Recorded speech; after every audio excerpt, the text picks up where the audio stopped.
Bonjour à tous, bienvenue à nos clients et à tous les participants. Il est 11h30, je propose donc de démarrer ce webinaire. Les participants vont continuer à se connecter et à nous rejoindre. Je suis donc Morgane Loisic, responsable commerciale et communication chez TAC Economics.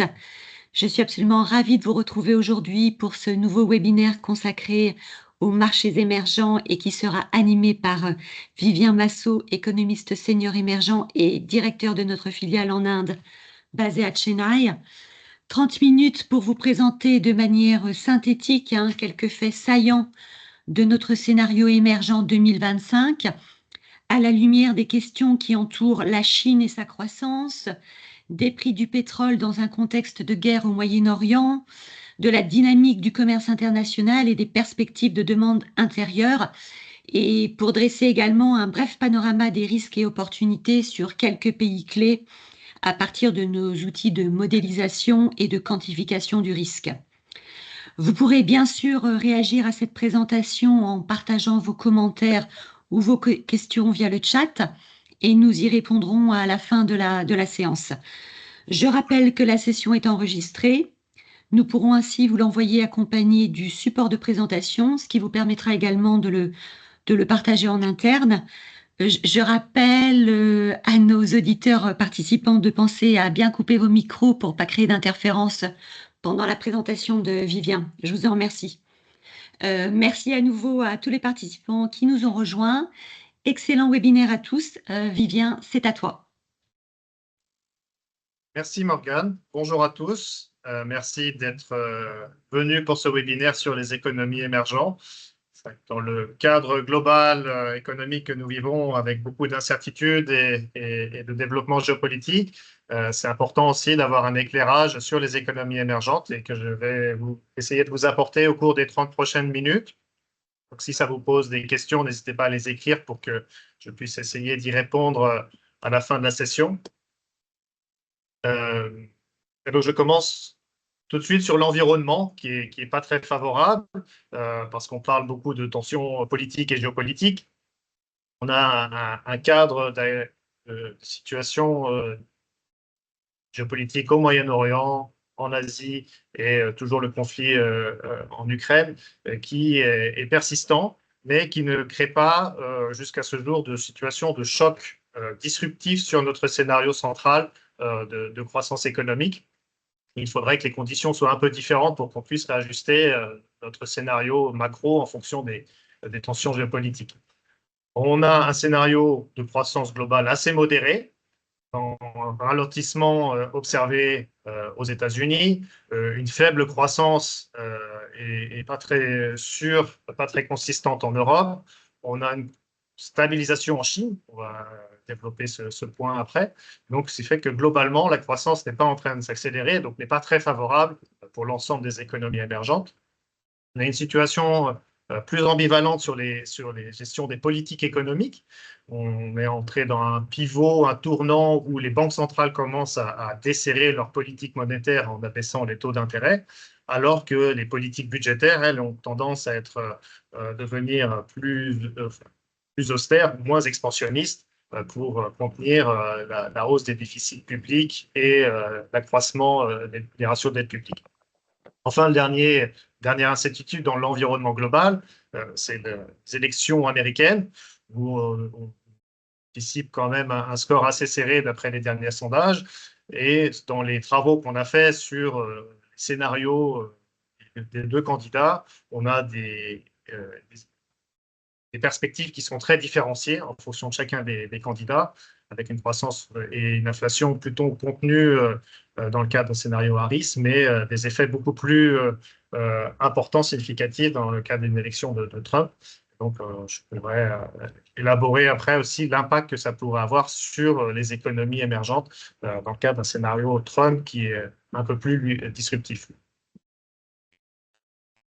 Le premier mois dans l'environnement mondial, c'est qu'on a vu qu'il y a ces tensions géopolitiques et nous, un peu le baromètre de ce sentiment négatif, notamment s'il y a des tensions et des conflits au Moyen-Orient, c'est les prix du pétrole. Donc, on a une stratégie et des principaux pays producteurs regroupés au sein de l'Alliance OPEC+, qui vise à contenir l'offre. Et donc, l'extension des quotas de production a été actée jusqu'au cours de l'année 2025, alors que la demande, avec, on a dit, une décélération aux États-Unis, une croissance stabilisée en Chine, mais qui vraisemblablement a tendance à moins consommer d'énergie pour son économie, donc fait qu'on est dans un surplus d'offres au cours des derniers mois qui a entraîné la baisse des prix.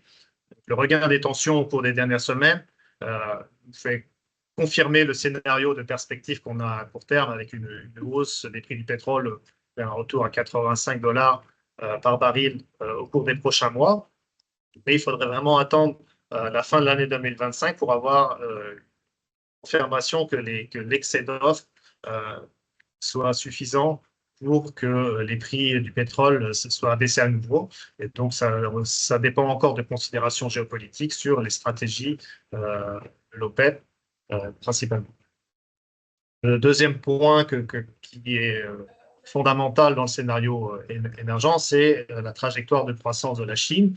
Donc, il y a eu un rebalancing, un rééquilibrage structurel de la croissance économique. On a connu des années où la croissance chinoise était à plus de 10% par an. Et aujourd'hui, la tendance de la croissance potentielle est simplement en dessous de 5%. Et donc, dans ce transfert de tendance vers un niveau beaucoup plus faible, largement plus faible, l'économie s'est fortement développée et atteint plus de 16 trilliards de dollars. Donc, 5%, c'est quand même significatif dans cette grande économie. Mais c'est vrai qu'on ne peut pas anticiper que la Chine réaccélère fortement au cours des prochaines années. C'est le rythme de croissance potentielle pour le moyen terme et qu'on observe au cours des derniers trimestres. La cible de croissance par les autorités chinoises, c'est 5%, autour de 5% de croissance par an pour 2024 et 2025. Donc, les derniers chiffres trimestriels font état d'une croissance à 4,6 et 4,7% respectivement. Donc, on est très proche de la cible officielle. Donc, quand on voit qu'il y a des tensions dans certains secteurs, et notamment l'immobilier, avec des restructurations, des défauts sur certains développeurs immobiliers, des prix d'immobilier qui continuent à se contracter, et également des ventes de biens immobiliers qui continuent à s'abaisser, ce secteur est compensé par une meilleure dynamique dans d'autres secteurs d'activité en Chine, notamment via l'investissement dans les secteurs à plus forte valeur ajoutée dans le secteur manufacturier ou une forte contenue en technologie qui permettent aussi à la Chine d'accroître ses parts de marché sur certains d'autres pays qui ont besoin d'importer ce type de produits pour leur propre développement. Et donc, on voit que cette tendance va rester.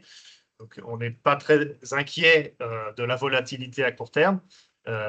C'est vrai que certaines mauvaises annonces sur le secteur immobilier ont été assez mal perçues. Les autorités chinoises ont aussi apporté des réponses en proposant un stimulus à la fois monétaire et budgétaire pour soutenir le secteur immobilier. Ce stimulus n'est pas encore complètement quantifié, mais dans nos analyses, ça démontre bien que l'idée des autorités, c'est de ne pas abaisser la croissance potentielle et les chiffres de croissance à un niveau un peu plus faible, plutôt vers 4,5%, mais de rester autour de 5%. Donc, ce n'est pas ce stimulus qui va permettre d'avoir une accélération significative de la croissance en Chine. Et donc, on a un scénario de stabilisation des performances économiques chinoises au cours des prochains trimestres, qui va permettre aussi d'avoir un effet d'entraînement sur d'autres économies, principalement en Asie. L'effet d'entraînement se fait par les exportations des pays émergents. Et donc, on voit sur le graphique de droite que la région asiatique a connu la plus forte accélération des exportations en 2024.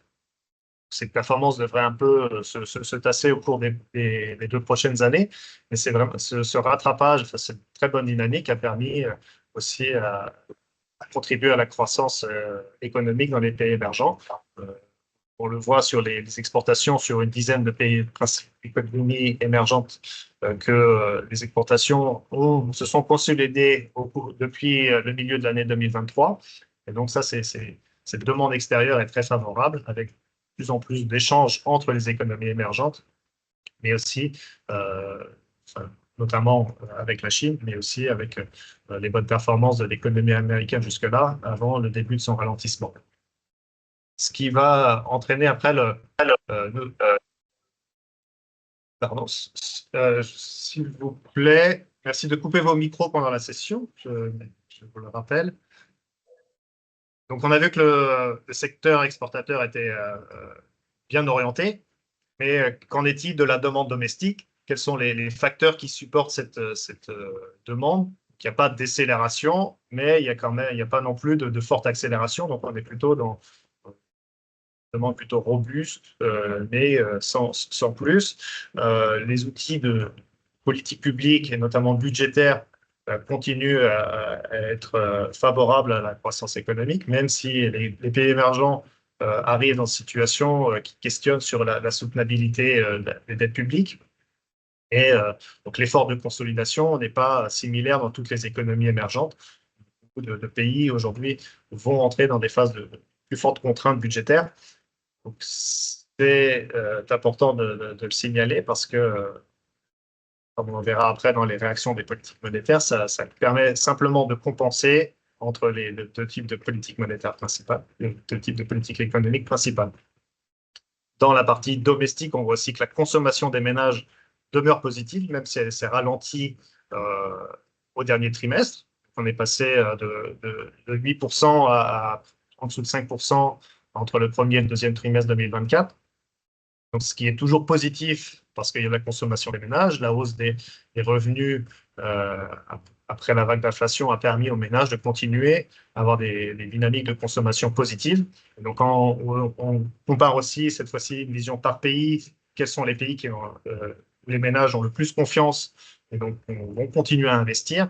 On voit qu'il y a simplement deux pays qui sont confiance plutôt négative et une tendance de détérioration, qui sont la Turquie et la Chine. Donc, la Chine fait face à une crise de confiance des ménages liée à la baisse de la valeur dans le secteur immobilier, qui est un peu le secteur de l'épargne privilégié pour les ménages chinois. Donc, comme cette valeur baisse, les prix de l'immobilier baissent, les consommateurs chinois sont plus en retenue en termes de consommation, alors qu'on voit dans d'autres économies émergentes principales, le Mexique, la Pologne ou l'Afrique du Sud, la confiance, elle demeure positive, elle est restée positive depuis le début de l'année, donc elle est toujours positive. Donc ça, on voit que c'est une différenciation, mais globalement, le moteur domestique de la confiance et de la consommation est favorable pour la croissance économique des pays émergents. Donc, quand on utilise nos propres indicateurs avancés sur le cycle conjoncturel, le cyclical balance, on combine, je vais vous expliquer rapidement un peu la structure de cet équilibre, où on combine deux indicateurs de pression économique réelle et de pression monétaire. C'est pour identifier le point où sont les pays, ou les groupes de pays, ou l'ensemble des pays émergents dans leur cycle conjoncturel et monétaire. Donc, quand l'indicateur est plutôt vers le haut, la pression économique est positive, et donc ça sous-tend que on anticipe que la dynamique de conjoncture va s'améliorer au cours des prochains trimestres. En général, c'est un horizon de 3 à 6 trimestres. Et quand on est en dessous de la zone grisée, la partie basse de l'équilibre, on pense que le cycle va se ralentir dans les prochains mois. Et similairement, sur l'axe horizontal de monetary pressure, donc là, on regarde la croissance de la liquidité en fonction de la croissance nominale de l'activité. Et donc, s'il y a plus ou moins d'excès de création monétaire dans les économies émergentes. On voit que les économies, l'ensemble des groupes qu'on a choisis, les 10 principales en rouge, les 40 pays de taille moyenne et puis les 50 plus petites économies qu'on suit, ont suivi des trajectoires assez similaires. Mais donc, ce qui est plus important, c'est de regarder la différenciation au cours des derniers points. On n'a pas l'ensemble des données pour 2014 Q2 sur tous les pays, mais les différences sont quand même importantes parce que le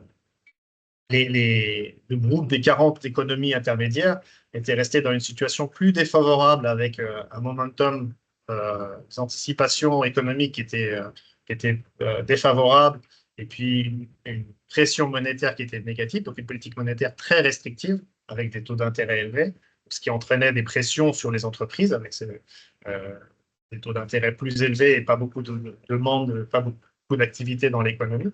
Mais c'est Next 40, ce groupe de 40, c'est le groupe qui s'est le plus amélioré au cours du dernier trimestre et qui est revenu très rapidement dans une phase, une zone neutre, de neutralité, avec une pression économique à un niveau neutre. Donc, c'est-à-dire que la croissance devrait se stabiliser sur cet ensemble de pays. Alors que pour les 10 principales économies émergentes, bien sûr qu'il y a des divergences au sein de ces groupes, mais en moyenne, ce groupe des 10 principales économies émergentes avait réussi à revenir dans une zone de pression monétaire neutre, c'est-à-dire en ayant des politiques monétaires plus expansionnistes ou moins restrictives et pour revenir à soutien monétaire plus important. Et donc, ce qui a permis le décalage avec le retour d'une pression économique vers le haut au cours des 2 derniers trimestres. Donc, ce qui veut dire qu'on anticipe aussi qu'il n'y aura pas des pressions à une baisse de croissance seront beaucoup plus faibles. Et donc, on va arriver à ce momentum où on est stabilisé dans les perspectives conjoncturelles, à la variation près de quelques pays. Certains accélèrent plus vite et d'autres moins vite. Par contre, les 50 économies plus petites sont généralement dans une situation moins favorable en termes de perspective et sont celles qui devraient croître le moins vite au cours de la fin de l'année et de l'année prochaine. Quand on compte sur ces 100 pays, là, sur le graphique de droite, le nombre de pays qui s'améliorent ou qui se détériorent et depuis combien de temps, on compte en nombre de trimestres consécutifs où ils se sont détériorés, on voit que la barre en rouge indique que 18 pays se sont détériorés. Donc la position s'est détériorée sur l'indicateur de pression économique depuis plus de 5 trimestres. Donc c'est vraiment un groupe de pays où les perspectives sont très, très défavorables. Alors qu'à l'inverse, il y a un plus grand nombre de pays qui s'est amélioré au cours des 1 à 3 derniers trimestres. Et donc là, ça traduit la remontée qu'on voit sur les groupes de Tenki-IM ou Next40. C'est ces groupes-là qui ont des perspectives, si c'est moins défavorable, voire plutôt favorables au cours des prochains trimestres. Et donc, dans l'ensemble, on a vraiment une moyenne pour l'ensemble des pays émergents qui se stabilise sur les prochains trimestres. Quand on fait nos propres outils de projection, on utilise à la fois des modèles économétriques pour prévoir les croissances économiques dans les 10 principales économies émergentes. On fait une moyenne pondérée et on arrive à un taux de croissance qui est stabilisé au cours des 5 prochains trimestres. Il y a un peu plus d'incertitude sur le deuxième trimestre 2026 et donc une petite phase descendante, mais c'est pas forcément la donnée la plus robuste. Mais donc, si on regarde vraiment au cours des 4 à 5, 6 trimestres prochains, on voit que la croissance dans les principales économies émergentes devrait rester juste autour de 4,5%, avec certaines différenciations par pays, soit en termes de niveau, soit en termes de dynamique. Et là, on voit à droite la décomposition par pays. Donc, les pays comme la Pologne étaient proches de la récession, enfin, ont stagné en 2023, vont pouvoir réaccélérer en 2024 et en 2025. La Chine reste autour de 5%, même si c'est un petit peu plus faible en 2024 et en 2025. Et l'Inde aussi reste autour de 7,5%. Donc, c'est des croissances qui sont très favorables en Chine. Alors que des pays comme le Mexique vont avoir des performances moins favorables. Et la Russie aussi en 2025, on est au-dessus du consensus ou des prévisions du FMI pour 2025, mais la Russie a eu des surperformances au cours des 2 années passées. Donc, c'est possible que l'ajustement sur leur cycle et sur leur perspective à court terme se fasse sur 2 ou 3 années en raison des distorsions économiques qui sont fortement présentes. En parallèle de ces perspectives d'activité et de croissance, on regarde aussi quelle est la dynamique d'inflation dans les pays émergents. Donc, si on regarde la distribution, donc on voit que la tendance moyenne s'est stabilisée, s'est même rehaussée très modérément au cours des derniers mois. Il y a eu des nouvelles vagues de hausse des prix alimentaires dans certains pays, qui fait que la moyenne sur l'ensemble s'est relevée. Et donc, même l'inflation, la période de désinflation qu'on a observée au cours de 2023 est achevée. On se stabilise à un niveau qui est au-dessus de celui enregistré avant la crise Covid. Cette période de fin de baisse de l'inflation se traduit aussi par le début de la période de desserrement des politiques monétaires avec les baisses de taux d'intérêt dans différents pays. Donc là aussi, on utilise des modèles économétriques basés sur les règles de Taylor qui nous permettent, à partir des projections de croissance d'inflation, de taux d'intérêt dans d'autres banques centrales, différentiel de taux d'intérêt dans d'autres banques centrales, d'estimer, de projeter quels seraient les taux d'intérêt dans les 10 principales économies émergentes. On peut le faire sur d'autres pays. Et donc là, entre le dernier trimestre et la fin de 2025, on peut voir de combien de points de base les banques centrales vont ajuster leur politique monétaire. Donc pour l'Inde, l'Indonésie ou la Pologne, on se rend compte que les desserrements monétaires seront de seulement 50 points de base, donc sans doute au premier semestre de l'année 2025. Donc les calendriers seront très graduels, mais par contre, deux pays comme la Turquie, qui va vraisemblablement sortir de sa phase d'hyperinflation, va pouvoir baisser ses taux d'intérêt directeurs beaucoup plus fortement, surtout au cours de la deuxième semestre 2025. La Russie aussi a une politique monétaire très restrictive aujourd'hui, et donc la Banque centrale aurait sans doute les capacités d'abaisser ses taux sur l'horizon de prévision. Et le Brésil, à l'opposé, avait commencé un cycle de desserrement de près de 300 points de base entre août 2023 et mai 2024, mais au cours du dernier trimestre, la Banque centrale a décidé de relever ses taux d'intérêt face à une résurgence des pressions inflationnistes. Et donc, c'était un peu surprenant, eu égard au différentiel entre les taux d'intérêt et l'inflation au Brésil, que les autorités monétaires aient choisi cette stratégie, mais devraient continuer pour s'assurer de contenir les anticipations d'inflation au niveau officiel de la cible de la Banque centrale brésilienne. Quand on a vu ces perspectives, comment on les met en relation avec nos mesures de risque? C'est vrai que le cadre conjoncturel et les perspectives macroéconomiques ne se distinguent pas complètement du calcul de nos outils dans les notions de risque pays. C'est vrai que si les perspectives s'améliorent, les capacités de résistance et de résilience des pays devraient s'améliorer aussi. Et donc, c'est ce qu'on a observé sur les primes de risque moyennes. Donc, les primes de risque consistent à l'agrégat le plus important dans nos mesures de risque pays et qui prennent en compte à la fois les mesures de risque économique et financier, les mesures de risque politique et de gouvernance, mais aussi ça prend en compte des facteurs structurels liés à la dépendance aux matières premières, par exemple, ou liés au fait qu'on a des signaux de crise avancés qui peuvent dire que certains pays vont subir des chocs ou une forte probabilité de subir des chocs, soit de change, soit d'activité ou de défaut au cours des prochaines années. Et donc la détérioration qu'on a vue, qui avait commencé avant la crise Covid, il y a eu un ajustement post-Covid quand il y a eu un retour de la croissance, mais le choc avec la guerre russe en Ukraine a fait que les primes de risque ont monté à des niveaux qui n'avaient pas été enregistrés depuis la crise financière globale en 2007-2008. Ça, c'était le pic qu'on a enregistré mi-2023. Au cours des derniers trimestres, on revient à des primes de risque pays qui sont un peu plus favorables, moins élevées, avec à la fois une très forte différenciation entre groupes des pays. Plus les économies sont importantes, plus leur niveau de risque est faible. Donc les plus petites économies, elles, ont un niveau de risque plus élevé. Mais au sein des composantes qui ont permis cette diminution du risque, il y a eu composante politique et de gouvernance qui, elle, s'est améliorée en 2023, après une longue phase de détérioration.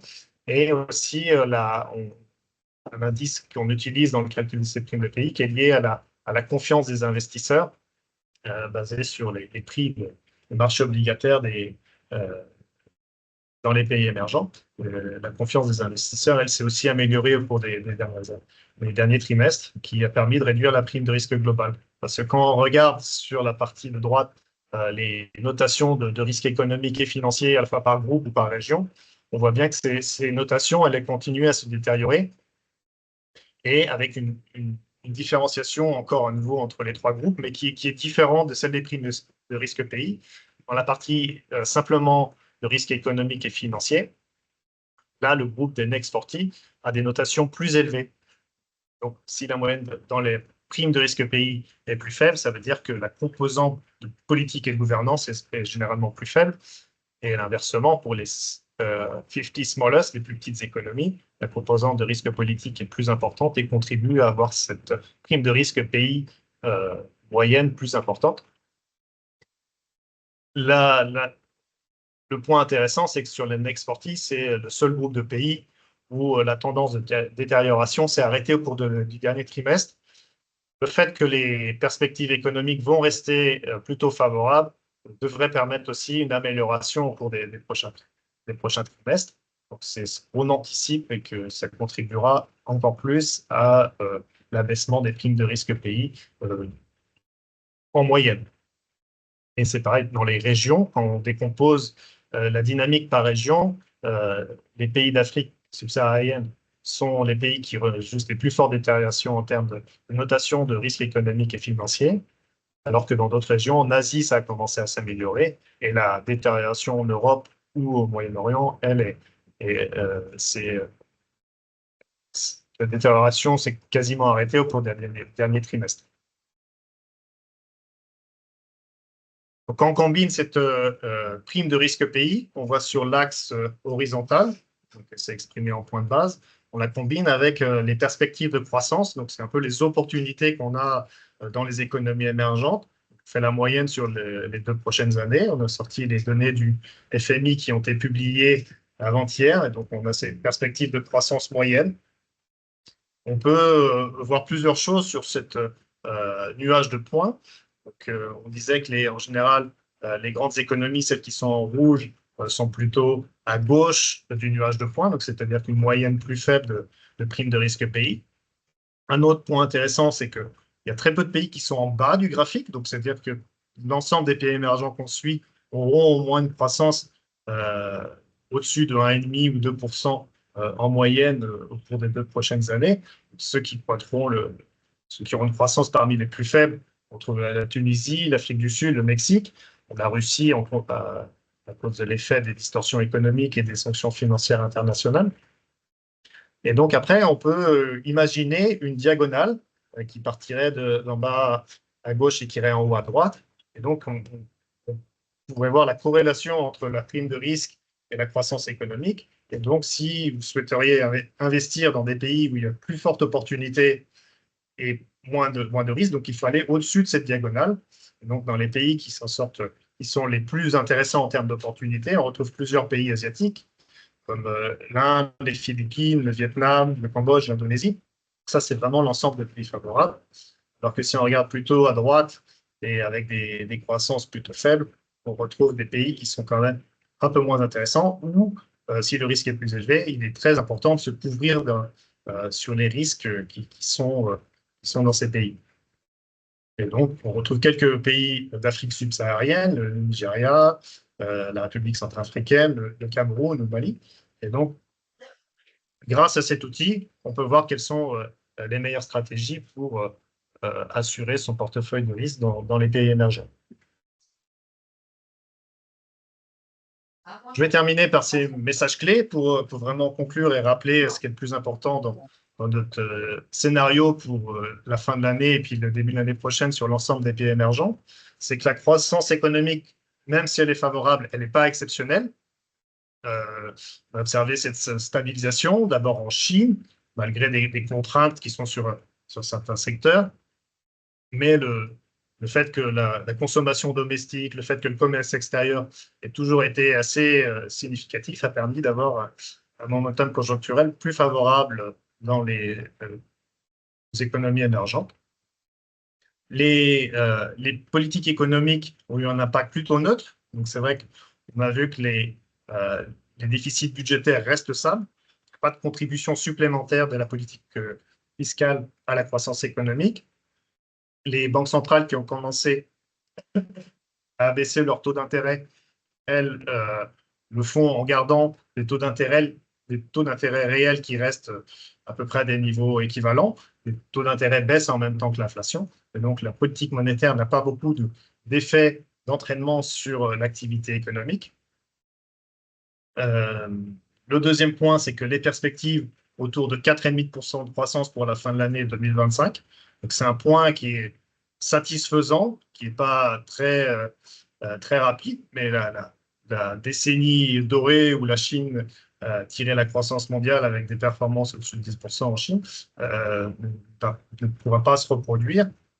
Et ce qui fait que quand on a ce niveau plutôt plus moyen et qu'il y a des divergences entre régions, il y a des pays qui ont des croissances beaucoup plus faibles, et donc ce qui peut entraîner aussi des croissances de revenus par habitant qui sont aussi assez lentes et qui peuvent aussi avoir ses implications sur la stabilité politique et géopolitique dans certains pays, notamment dans les pays à plus faible revenu. Je disais aussi que les perspectives d'inflation sont assez hétérogènes entre l'inflation en Chine qui devrait rester juste au-dessus de zéro, le pays d'économie, du fait d'une moindre confiance à une demande qui progresse assez faiblement, et donc les prix, il n'y a pas de pression sur les prix. À l'opposé, la Turquie, simplement au cours du dernier mois, son inflation a descendu sous la barre des 50%. Et donc, ça a été grâce à une politique très restrictive au cours des derniers mois. La moyenne de l'inflation dans les 10 principales économies émergentes est aussi à 4,5%. Et seulement à partir de 2025, là, on aura l'effet décalé des politiques monétaires plus restrictives qui sera complètement transmis. Et donc, on aura une inflation plus réduite, mais des taux d'intérêt réels toujours positifs. Enfin, le dernier point clé à retenir, c'est qu'on a une amélioration des primes de risque pays, mais à un niveau qui est quand même toujours élevé, qui est à 520 points de base en moyenne pour les 100 pays émergents, avec encore une très forte différenciation entre taille d'économie. Les 10 principaux ont des primes de risque beaucoup plus faibles en termes économiques et financiers, en termes politiques et de gouvernance, alors qu'en termes économiques et financiers, le groupe des Next 40, des pays, des économies à taille intermédiaire, elles ont des risques économiques plus élevés, mais avec une plus forte différenciation. Donc, il faut vraiment cibler les pays et les caractéristiques de chacun pour prendre des décisions informées sur les participations ou des opportunités. Et donc, similairement, par région, on voit que l'Asie ou les pays d'Europe centrale et orientale sont relativement plus favorables en termes de risques économiques et financiers et en termes de primes de risque pays que l'Amérique latine ou l'Afrique subsaharienne. Ce sont les résultats principaux de nos outils de suivi du risque pays. Donc, on retrouve un peu cette importance d'avoir une vision sur la croissance et sur les risques pour permettre d'avoir un diagnostic bien étayé sur les économies émergentes. Je pense que j'ai à peu près tenu la barre et que du temps, si Morgane a déjà des questions, je vais accepter de les prendre tout de suite parce que j'espère que c'était suffisamment clair dans les messages clés pour la présentation, mais je serais ravi de revenir sur certains points si nécessaire. Merci beaucoup, Vivien. Oui, le timing est parfaitement respecté. Je t'en remercie. Nos auditeurs et nos participants sont pour l'instant assez timides et ne réagissent pas encore. Donc, je les invite vivement à poser des questions ou à réagir ou faire des commentaires, hein. Vous avez cette opportunité de pouvoir échanger avec Vivien qui est un expert donc des questions et des pays émergents basés en Inde. Donc, c'est avec plaisir qu'on vous écoute.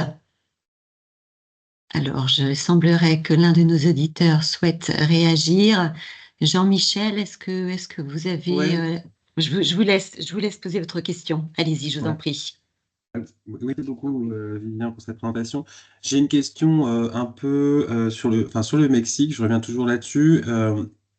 Avec les élections qui arrivent, est-ce que c'est vraiment un tel risque pour le Mexique, le résultat des élections américaines? C'est-à-dire que là, aujourd'hui, on parle d'une croissance, on va dire, molle pour un pays émergent. Est-ce qu'on peut s'attendre à une remise en cause du Free Trade Agreement entre les États-Unis, Canada et le Mexique post-élection? Et donc, du coup, un impact économique important. Alors, pour répondre à cette question sur le Mexique et sur un plus grand panel de pays émergents, on a créé un outil qui est un indicateur de sensibilité à l'élection présidentielle et aux politiques économiques qu'a annoncé l'ancien président Donald Trump. Et donc, on voit dans ce classement, là, sur les 15 pays les plus vulnérables, que le Mexique est le plus mal classé, avec une Hmm. vulnérabilité très forte via le canal commercial, parce que c'est un pays très intégré en chaîne de valeur avec les États-Unis, très intégré aussi en termes de population et de politique migratoire. Le pays dépend beaucoup des remises des travailleurs à l'étranger. Et donc, en effet, s'il y avait l'implémentation ou une renégociation de l'accord de libre-échange, l'économie mexicaine en pâtirait fortement. Ouais. Mais c'est dans le pipe. Enfin, j'ai pas suivi précisément ce que Trump avait dit là-dessus, Trump ou Kamala Harris d'ailleurs, peu importe. Mais est-ce que c'est vraiment dans le pipe comme certaines agences semblent le dire? C'est-à-dire, est-ce qu'il y a vraiment une remise en cause potentielle de ce Free Trade Agreement? Ou est-ce qu'on est dans un statu quo et finalement ça va surtout être du protectionnisme et pas forcément une remise en cause de cet accord, quoi. Parce qu'il y a du concret Euh, derrière tout ça.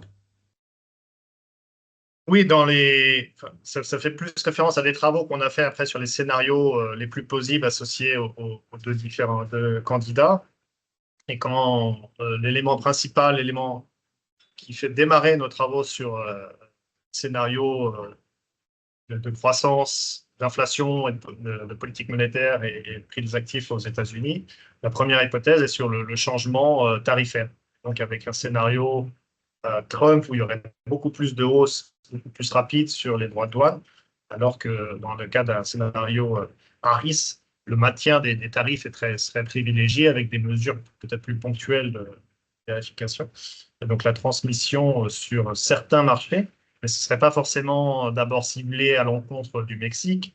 Euh, Peut-être que la Chine serait plutôt la cible prioritaire d'une administration Trump, parce que les entreprises américaines étant plus intégrées avec leurs filiales en Mexique, le coût serait beaucoup plus important.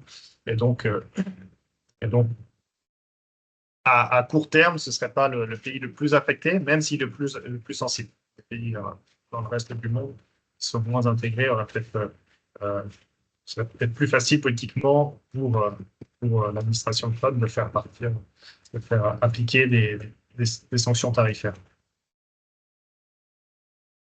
Merci. Merci Vivien, j'espère que voilà Jean-Michel, ça répond à votre question. Thierry, je ne peux m'empêcher je t'ai vu réagir, donc je ne sais pas si tu souhaitais compléter ou apporter un éclairage supplémentaire. Je te donne la parole si tu le souhaites. Oui, c'est juste pour compléter, renforcer la dernière partie de ce que vient de dire Vivien, qui me paraît très important, y compris pour réfléchir au regard qu'on a sur le Mexique pré- et post-élection de Trump. C'est vrai que aujourd'hui, dans le discours officiel de Trump, le Mexique n'est pas présent, ou très peu. Il y a un discours global sur l'immigration qui est très fort, un discours global sur le commerce qui est très fort, mais il y a l'impression que la priorité ne serait pas une renégociation de l'accord commercial avec Mexique et Canada. Je rappelle que cet accord a déjà fait l'objet d'une renégociation lors de la première présidence Trump, et donc il est déjà, je dirais, dans les clous d'une présidence Trump. Par contre, notre regard, c'est que dans l'immédiat, on ne voit pas une menace qui est directement pointée sur le Mexique. Par contre, ce que montre la slide et la mesure de vulnérabilité, c'est que on doit tous comprendre que le président Trump serait assez largement imprévisible. Et que donc, dans notamment la politique migratoire, qui est un des points les plus sensibles pour le Mexique, on ne peut pas du tout exclure qu'il y ait des choses violentes ou des choses difficiles qui créent une tension politique en particulier avec la nouvelle présidente mexicaine, qui n'est quand même pas dans la mouvance ou dans l'orientation politique du président Trump. Donc, le pays, compte tenu de sa dépendance vis-à-vis des États-Unis, est extrêmement vulnérable, le plus vulnérable sans doute des pays émergents. C'est ce que retrace d'une certaine façon la slide que Vivien partage avec nous. Mais c'est vrai qu'aujourd'hui, on n'a pas directement, au-delà de cette vulnérabilité, un discours de Trump qui fait du Mexique le bouc émissaire principal de l'ensemble des difficultés. Donc c'est juste la distinction entre le risque immédiat tel qu'il est exprimé par le candidat Trump et la vulnérabilité fondamentale d'un pays qui est entièrement, enfin qui a une dépendance extrême vis-à-vis des États-Unis, qui avec une présidence Trump rentrerait dans une trajectoire plus imprévisible. Ok, c'est très clair, merci. Merci Thierry. Je pense que la prochaine question t'est peut-être également destinée. Valérie, qui nous a rejoint en cours de webinaire, souhaitait qu'on revienne sur la politique monétaire en Chine et qu'on partage notre vision pour l'année prochaine. Je te laisse peut-être y répondre, Thierry. Alors, sur la politique monétaire chinoise, comme sur la conjoncture chinoise, on a, nous, et je crois que c'est très clairement ce qu'a exprimé Vivien, un regard qui est ambivalent. Ambivalent à la fois sur les performances et sur ce qu'on en dit, c'est-à-dire sur les commentaires qu'il y a. Sur le deuxième point, je commence peut-être là-dessus, on ne fait pas partie de ceux qui font, entre guillemets, du China bashing, c'est-à-dire la Chine est perdue. La Chine a des problèmes structurels majeurs, elle ne s'en sortira pas, etc.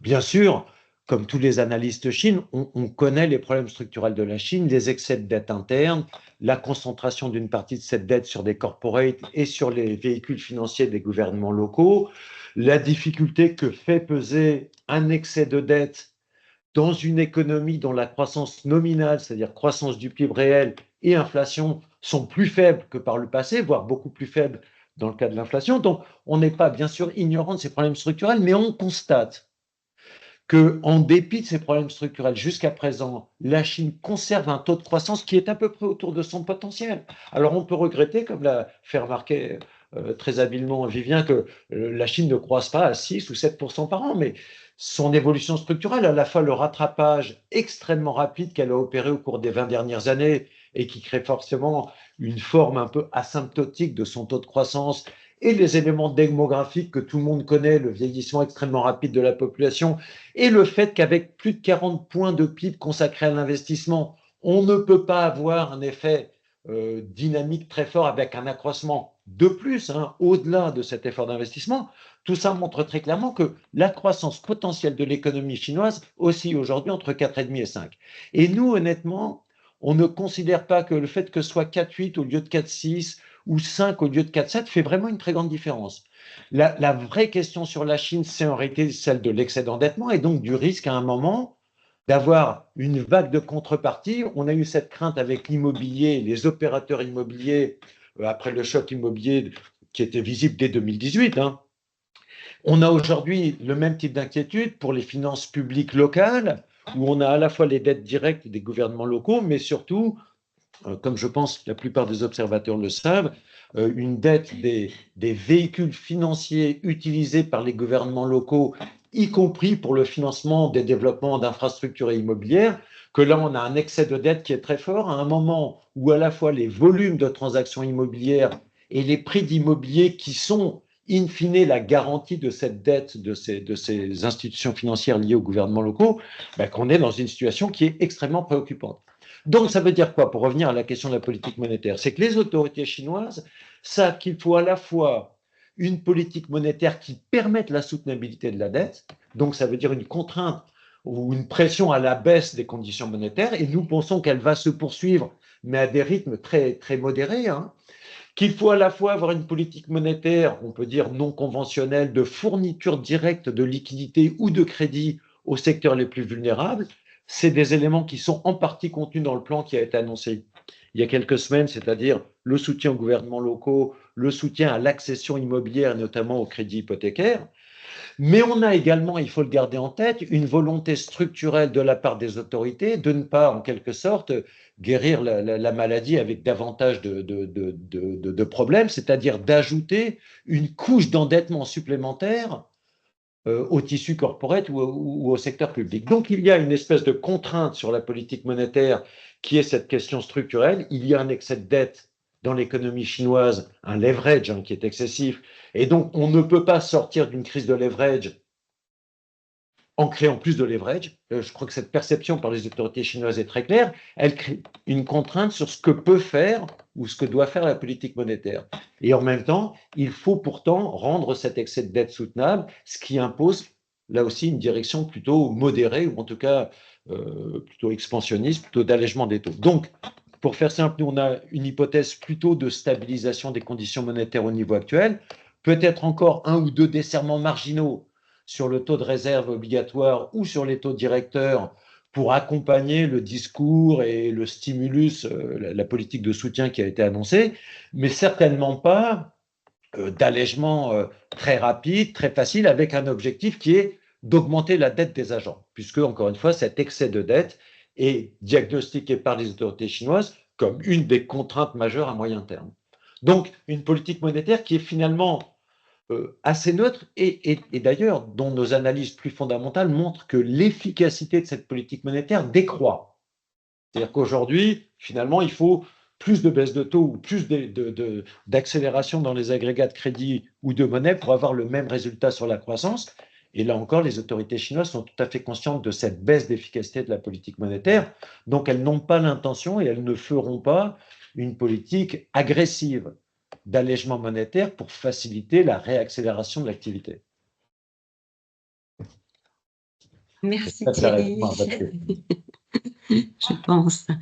Écoutez, si vous n'avez pas d'autres questions, pas d'autres réactions, je laisse encore quelques secondes.